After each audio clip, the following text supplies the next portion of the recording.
Good morning, everyone. I thought I would speak just a little bit about Zazen today, our meditation practice, and how even after practicing for a long time, you can sometimes wonder, is this a good use of my time to just sit? But then I think we reflect on how all the activities that we do, all the rearranging of objects, all the conversations, all the movement, all of that is determined by our mind. Our mind sits behind all of that activity. And so to look after the mind is to look after all the activity. So we, in fact, are more effective in what we do during the day when we spend time learning about our mind and settling our mind.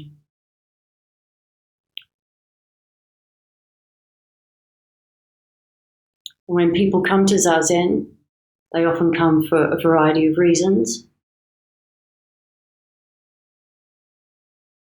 Often people come to practice because something's happened in their life and they're feeling distressed. And they want to try and find a way to navigate their distress.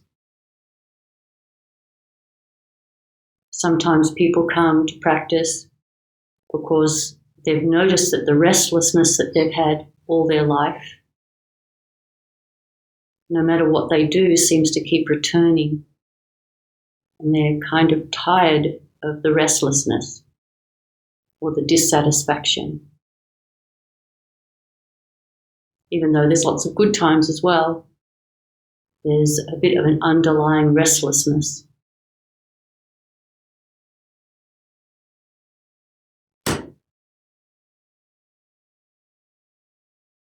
Sometimes people come to practice because they've heard about enlightenment and they want to experience enlightenment. They want to experience some kind of realization that they have heard leads to a deep mental peace and sense of well-being. And sometimes people come to practice because they've met someone who they respect and admire, and that person meditates. So I think I want to try that too.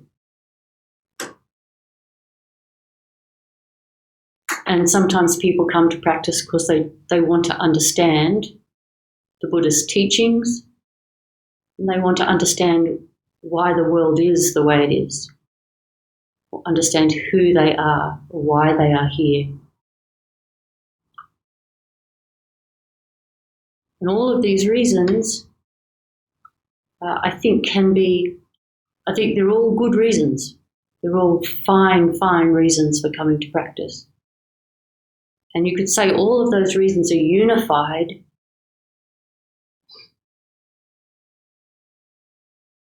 by describing all of those reasons as Buddha nature or our true nature expressing itself. Our true nature moves towards wholesomeness.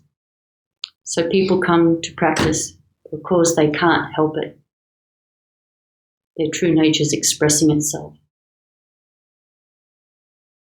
As it is for everyone, even when it looks like it isn't. People are always moving towards what they think is wholesome. It just often isn't. People are moving towards wanting to be at ease. So that's what brings us to practice. But when we do Zazen is one part of Zazen is actually to let go of all those reasons. So we have all of those reasons. We have those aspirations. We have that desire to wake up, let's say. We have that desire. But when we sit in Zazen, we Forget about all those reasons in Zazen itself. They're there, but in Zazen, we just do whatever our Zazen practice is. Following the breath, counting on the out-breath,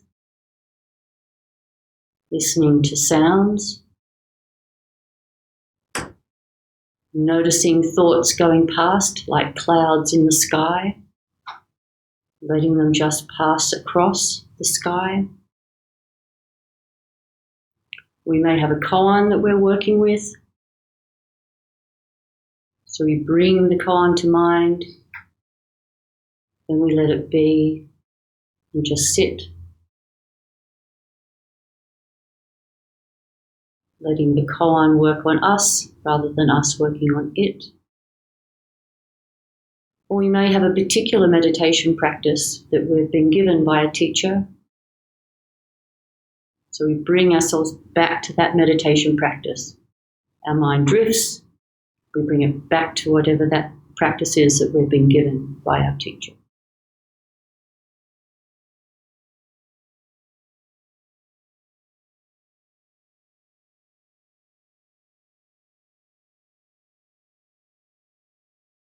So sometimes people, I think, have a little confusion because they've heard that we shouldn't have any expectation in Zazen.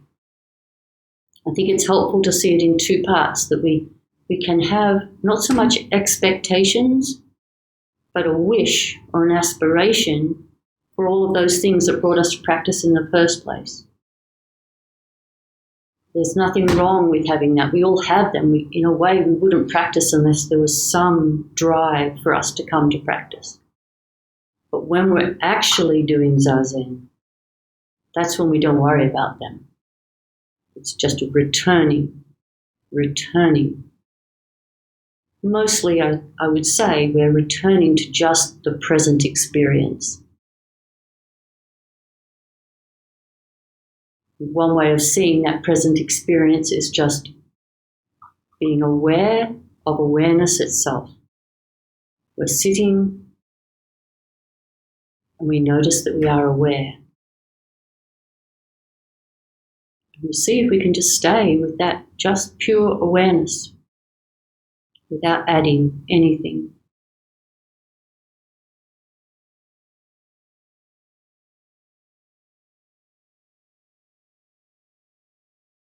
Dogen describes it as sitting without expectation, sitting without expecting a reward.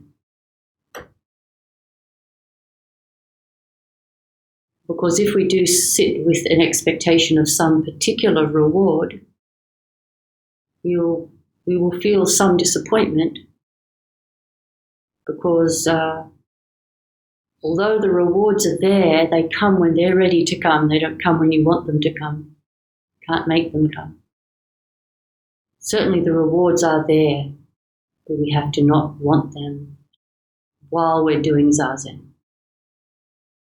We can simply notice those, call them rewards if you like. We can notice those rewards after the fact. Notice that over the years that we're more settled and feel more at home wherever we are, less disturbed by things, have less negative feelings or thoughts about others or about ourselves. So the fruits of practice are there, but in Zazen we just don't worry about them. So when we sit with that no gaining idea, that pure sitting shikantaza, it's just sitting, that is at the heart of the Soto school of Zen. And Sawaka Kodo Roshi described it, just used this phrase, Zazen is good for nothing, which I think can be a little confusing to people. Zazen is good for nothing is the right attitude to take in Zazen. Forget about all the reasons. Just return to the breath. Just return to now. Over and over and over. Never gets boring. I've found it never to get boring. It's always interesting. So the other night I had a dream that I was on a cruise ship, and on cruise ships, modern cruise ships have all the restaurants, the tables, and all the people sitting there. And someone asked if I would give a talk on any topic. So I stood up and gave a talk about Zazen. That's all the dream was, a very short dream. But I reflected on when I woke that it was a cruise ship. And often in dreams I think it's not the content of the dream, sometimes it's key words in the dream. And so I really thought about this word cruise.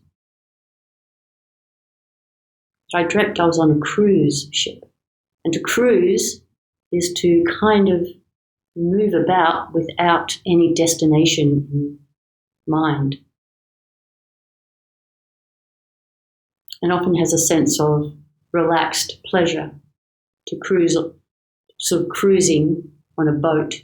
Nowadays has been, you could say, distorted by the industry and wealth and so on. But in the old days, just cruised about on a little sailboat or something. You just were wandering about on the water.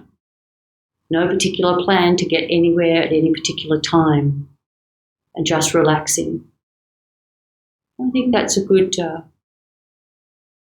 was kind of an interesting, that word was in that dream in relation to this talk, that we sit without a destination in mind.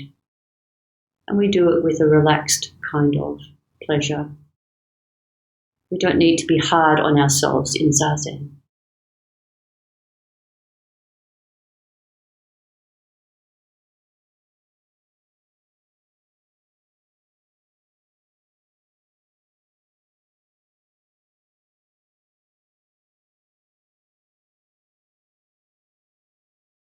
So often we hear about Zazen, about returning. The reason I think we talk about returning is that the mind drifts off to thinking. We don't even notice that it's doing it. It's thinking about all the things our mind thinks about. It's the nature of mind to think. We notice that it's thinking and we return to just what's in front of us over and over and over. That's how we practice.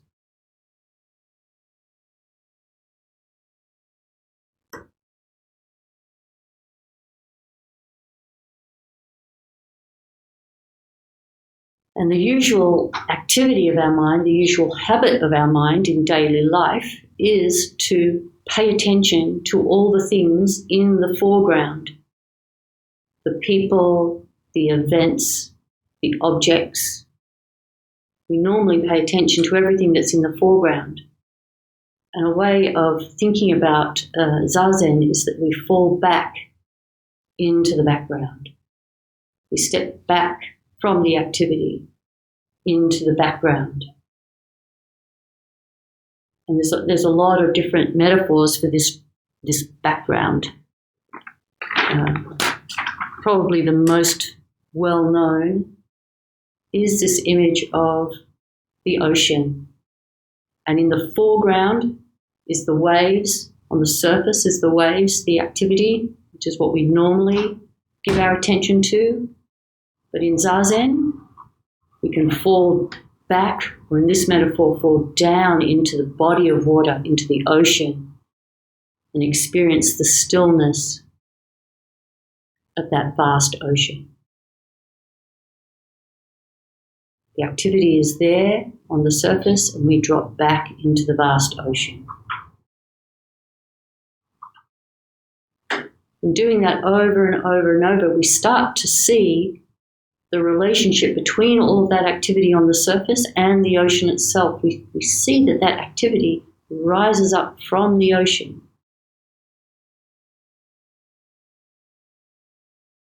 So that's one way that we can imagine Zazen.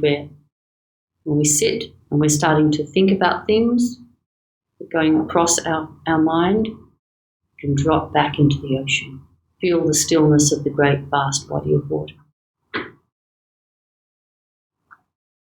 Another image is of a still lake.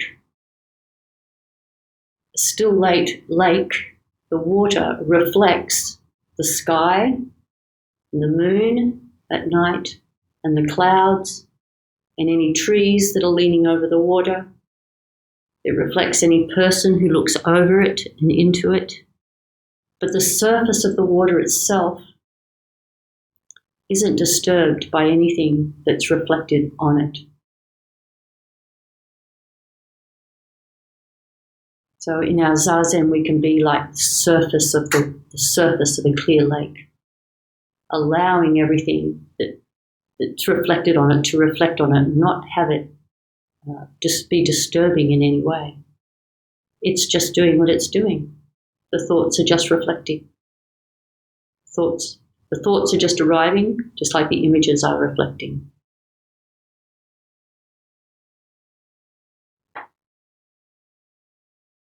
And I'm noticing, just talking about this, that I'm aware of my breathing, because it's our breath that makes it possible for us to slow down in this particular sort of way.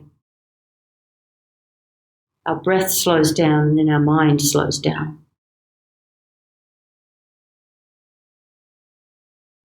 Another image is the surface of a mirror. The mirror allows everything. It doesn't reject anything that's reflected on it. Anything can reflect on the mirror, and the mirror remains the same. The mirror is not stained or damaged or cracked, no matter what is reflected on it. Even the most terrible, terrible thing that is reflected onto the surface of the mirror doesn't affect the mirror itself. So our mind we can cultivate a mind that's like a mirror.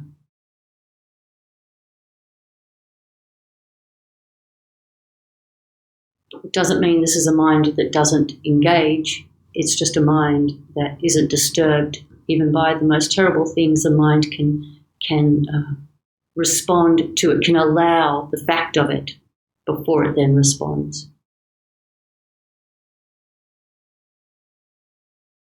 Another way just to see these images, these metaphors, is that in this background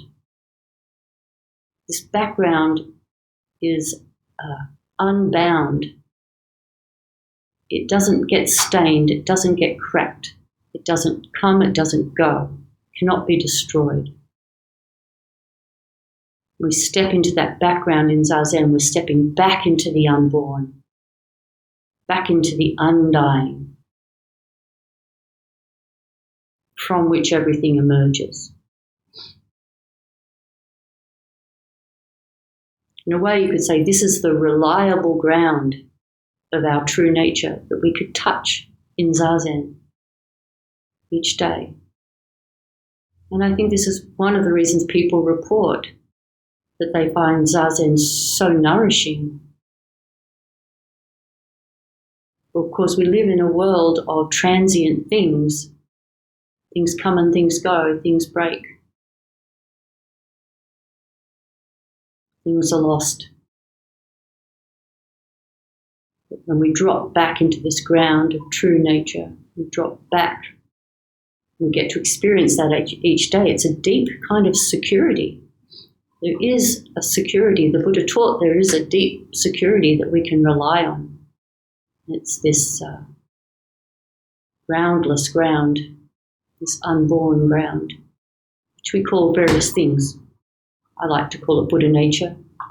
I think that has a joyful, uplifting quality to it, to call it Buddha nature.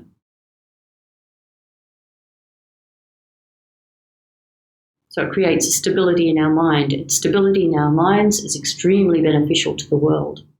The world needs stable minds. And unexpectedly, by stepping into this background, we actually fall in love with the foreground. It's kind of unexpected that by sitting back into the background, we develop a new appreciation for all the activity in the foreground. We can love the activity in the foreground.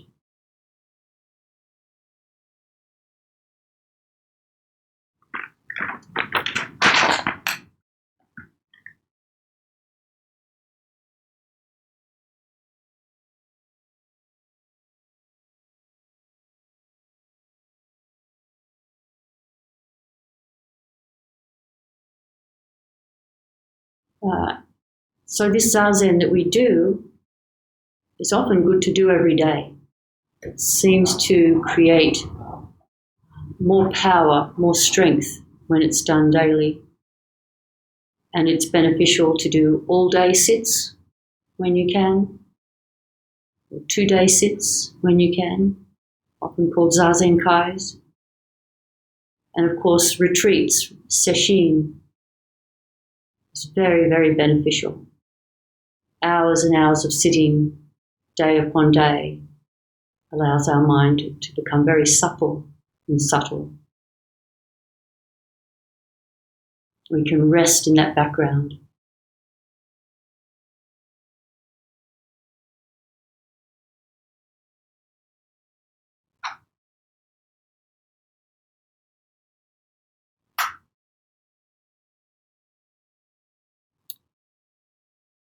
Well, I think that might be enough, talking just about Zazen.